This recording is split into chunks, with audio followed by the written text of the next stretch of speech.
Hey, I just wanted to talk to you about the different types of tubes that there are, and then I'll show you some exercises that you can do with the tubes.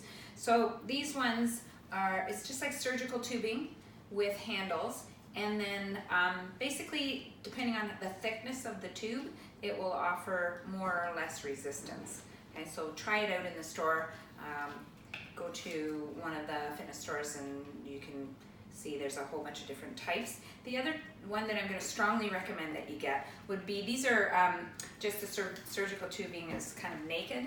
The other one would be if you could get them with fabric over top of them, and it looks kind of all wrinkly. But basically that's a safety precaution so that if the tube should happen to snap, it snaps inside the fabric and then it doesn't snap back at you.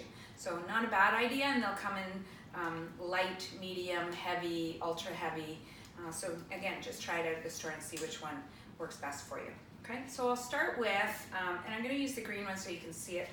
The black one might blend with my outfit a little bit too much. So with the tube, I'm going to show you first leg exercises that you can do. Okay, you can stand on the tube, make sure that you're on the tube right through the middle of your feet instead of to the ball of your foot so it doesn't snap up and hit you. And depending on how tight that tube is, you're either going to want to keep your arms down by your sides, or you can actually bring them to your waist, or if you've got lots of tube to work with, you can bring it up to your shoulders, okay? And then I'll just turn sideways so you can see. I'm just going to hip hinge back and squat down, pause one, stand on the way up, press my hips forward, okay? So that's a good squat. And then obviously the resistance then would be on the way up. Second exercise that you can do with the tube, you can loop it underneath your front foot, come up onto your back toe, and again, have some resistance there. So depending on how much resistance you need, you're gonna then lunge down and come on back up. So I'll turn sideways so you can see that. Lunge down and come back up. Okay. If you want to, you can step in and out of that. So you go from there. Let's say I've got my tube anchored. I can step out and then step back on and alternate. Or I can just stick to one leg and make that a stationary lunge. Okay, so just a couple of ideas for leg exercises that you can do. Let's move on to push exercises for chest and shoulders.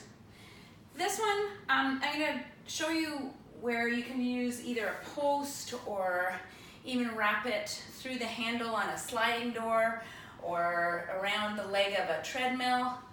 Outside, if you're working outside, you can wrap it around a tree. Okay, and you just use that as your anchor then.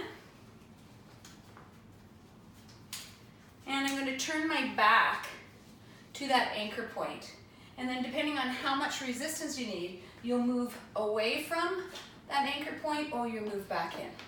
Okay, so I'll work here. And I like to work in a split stance because then it allows you to keep a good strong supported back.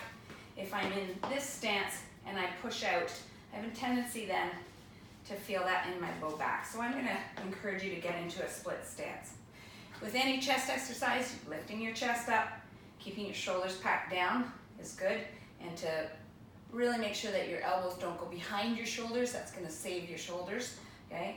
And just as an extra precaution for your shoulders. So just chest press, keeping the chest high.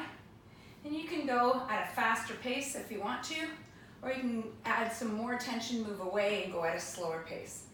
Okay? The other one that you can do is just taking that tube, and I'll turn toward you, and you just bring it underneath the armpits, and you can do a narrow press then. Or you can alternate that, rotating rib cage on top of hips, and get a different angle on that chest as well. Bringing it back to the outside of my arms, so I can go back out to here and do a fly, chest fly. And again, I can change the pace. I can even change the anchor point, really. I could change it to being a little bit high, and then I get a different angle on my chest or on my flies. Okay, so those are just some of the exercises you can do for chest and a little bit of shoulders. If I want to work my back with that tube, again, same thing. Instead of being in this stance, I prefer you to be in a split stance to support that low back, okay? As with any exercise that we're doing on your back, initiate that contraction with a draw, so pulling those shoulders behind your ears and then row. Draw and row. As opposed to just pulling in, the shoulders come forward, and you can see when I do that, my back really doesn't work, but when I draw and row, you can see my back works far more, okay? So I've got that wide back row.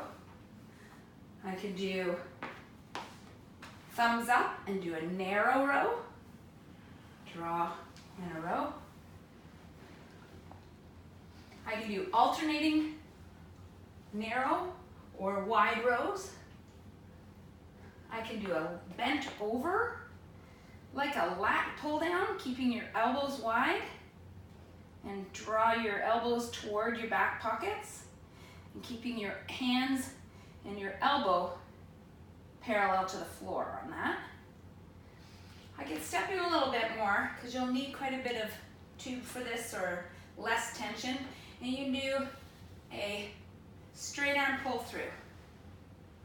And on that, I'm drawing my shoulders behind my ears, pulling my arms straight back, squeezing my shoulder blades. And that one I can go at varying speeds. I can even do that more like a cross-country ski, and I'm really working through the lats on that. Okay? And then the last one, probably one of the weakest muscles, but probably one of the ones that we should be doing, is a posterior fly. Okay? And acknowledging that contraction, letting that weak muscle in through the back of my shoulders and in through my mid-back, do that pull back. Okay, so those are some of the ones that you can use with an anchor. And then there's some upper body ones, just some smaller muscle group ones that you can do with the tube that are gonna allow you to do this without an anchor point. So the first one, I can either stand on the tube with one foot, or if I need to use up more tube, if I need more tension, I can stand it with two, or even go wider on that tube, okay? Or I could crisscross the tube to take up some of the extra tension. And from there, I'm gonna do a bicep curl, open up through the chest, the elbows start and finish in the same spot, and I acknowledge that contraction at the top, okay? I'll show you if I was using a tighter tube, one with way more tension, I would just stand on it with one foot then. Okay, so you can vary the resistance based on how much of the tube you are allowing yourself to use. So that's biceps. Let's go to triceps. There's a couple that you can do. Knees are bent, flat back over, anchor your elbows high, and then palms go to the ceiling. And again, just like with the biceps, wherever your elbows start, they're gonna finish. And acknowledge that contraction. If I need more resistance, I can crisscross, or again, step on the tube with a wider stance. Last set, actually two more. Side arm raise, okay? Lifting up the chest, keeping the shoulders packed down. I lift up, the tube goes out to my side. I acknowledge that contraction by pausing at the top, letting the contraction happen. I could also do a front raise, keeping a good long neck on that. And then finally, you could go up and overhead. I'm gonna caution you, if you have any shoulder issues, then you wanna make sure that you can do this without the tube first. If you have any discomfort or any shoulder mobility issues, then I would say don't try this one. And notice when I'm doing this one, I have a good long neck. My elbows are not going below my armpits. So I don't come way down to here, okay? That's just a bit of a safety precaution. Notice how my knees are soft, and I was absorbing that so that my low back doesn't take that compression, okay?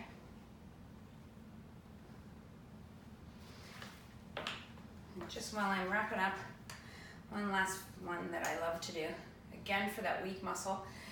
Put your hands through the handles like you're wearing them like bracelets. I'm gonna use the tube this way now, and again, pull it across my chest. And this is a lot like that posterior fly that I did, pulling open. Let me show you.